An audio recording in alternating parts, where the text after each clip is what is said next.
Is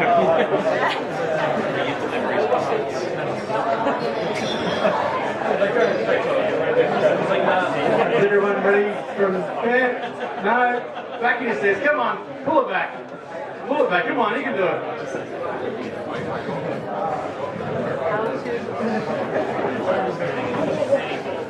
All right, folks. We're going to continue on with our second presentation of the evening. It's going to throw complete disarray into week 3 of week 5 of the WDI intensive course. Week 4, yeah, 5 and 4, yeah. They can deal with it. Can we please welcome Steve now on the stage?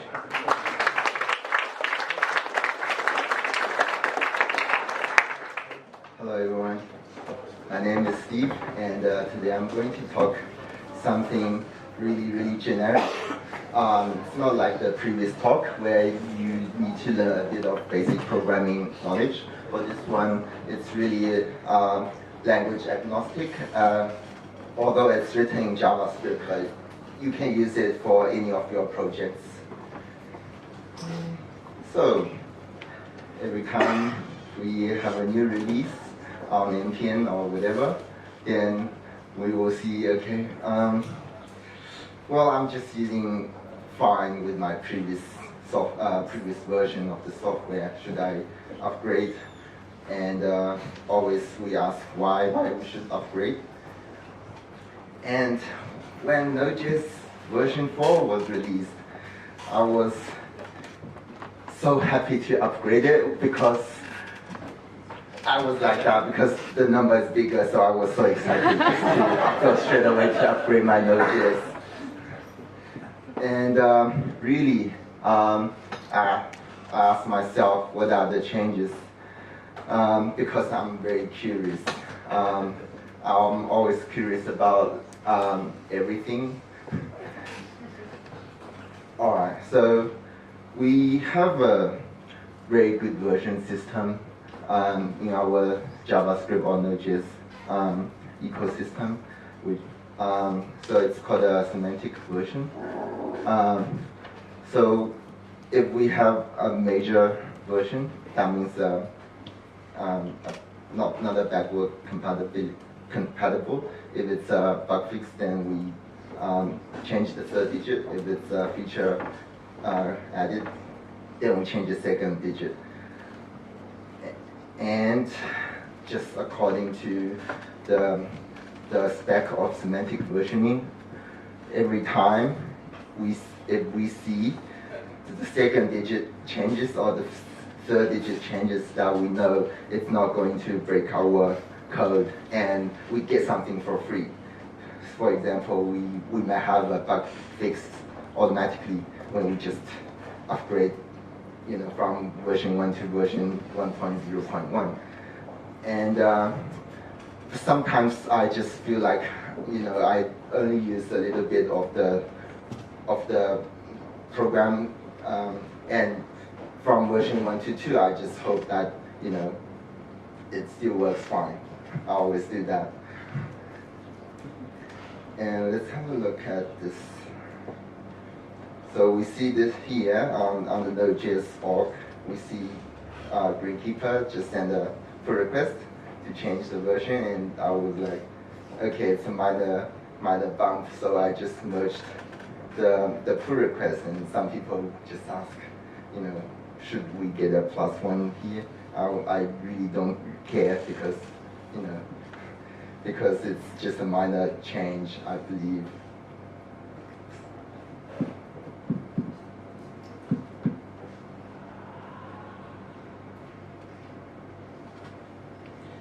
Yeah, so if Greenkeeper is smiling and we have some bug fixes automatically, if CI is not complaining, we want more features from our dependencies.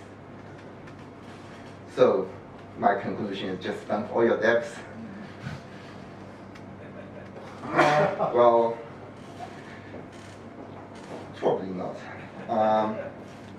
Is everyone agree with me not to, randomly bump your dependency?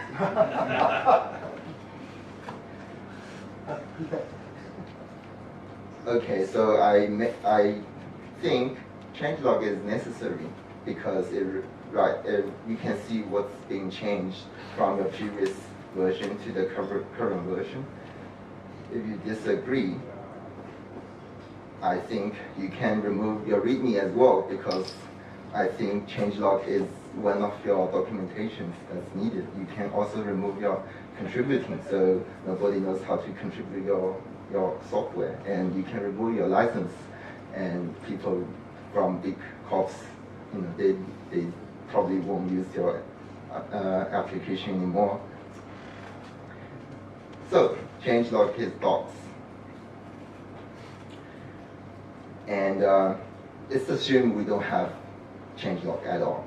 And how do you dig out what's being changed, or why there's a major version released here? From here, does anyone see why there's a major bump here? In fact, I can't really see from here. Probably they just the COI and the API. So this module no longer have COI anymore. What about using Git diffs? We have a very great diff app called Diff So Fancy, and makes your console look very, very good, nice. So it highlights the diffs. But I believe, so fancy, yeah. I believe my manager will be like that when we describe the difference. And what about Git changelog by TJ? Well, it's pretty much the same idea of Git log, where, Git log or Git diff, which is still very hard to see what the changes really are. It's just blindly list all your commit messages. So should we write everything manually? I believe we are busy with coding, and we really don't have time to even write README, and I don't believe we can write changelog.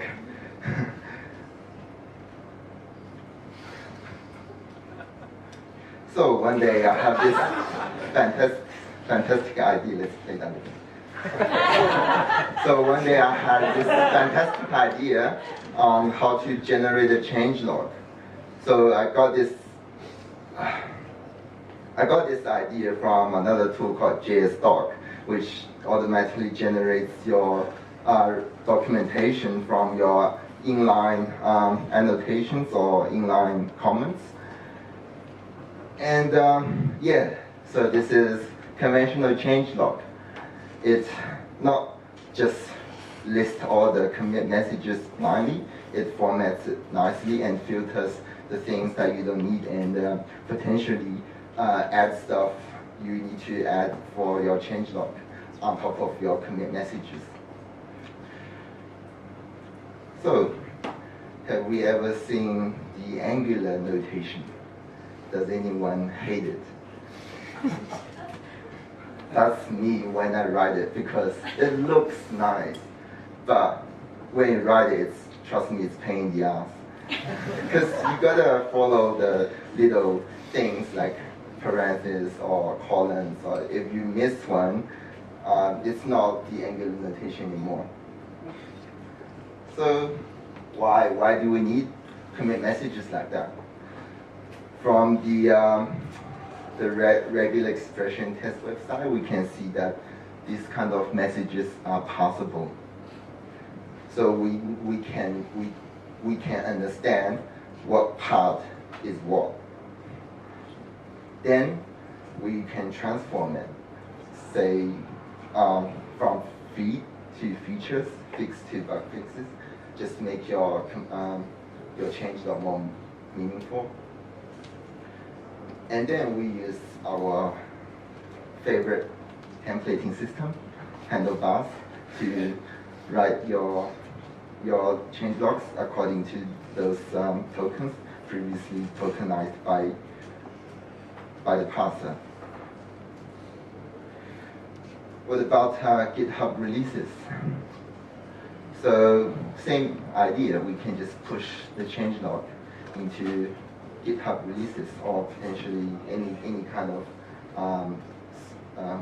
source control hosting we're using. So what inspires us from the previous tool? We can also write recommended bump that's just use the same parser, and based on the tokens that's tokenized by the parser, we can know like what kind of version we should bump. We have detector that can know what kind of convention you're using. Commutism is like just to prompt you to write better commits. We also have standard version that's used by the NPM, which is purely the Angular convention changelog, but you can't configure. It's more like a standard, the starting check tool. Tools integration, all the major tools. Who's using the tool? I believe everyone should use it. If you disagree, please let me know. I'll have a conversation with you.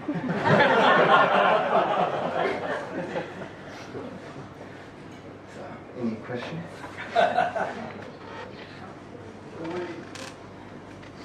Can we thank Steve for his presentation, please?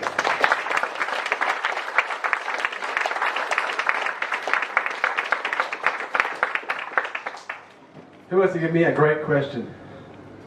You all know everything about making changelogs be dynamic now. Here we go, we're going over there. I didn't really found a way how to make it more automated.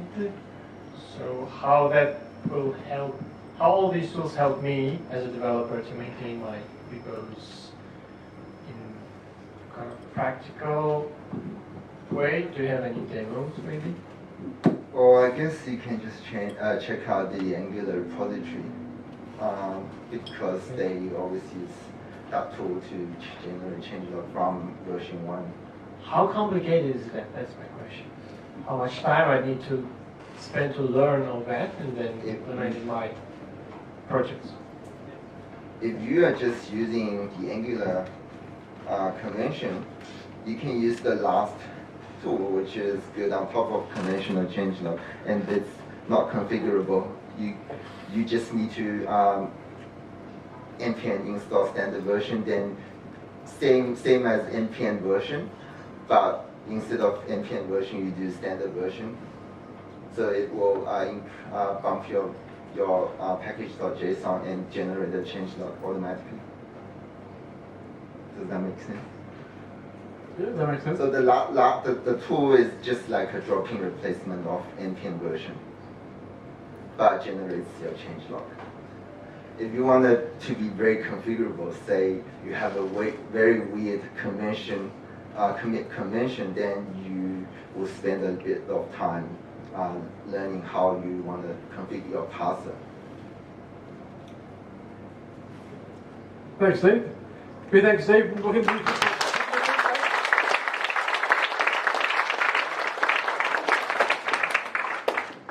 now the gym listener can get up and get another beverage.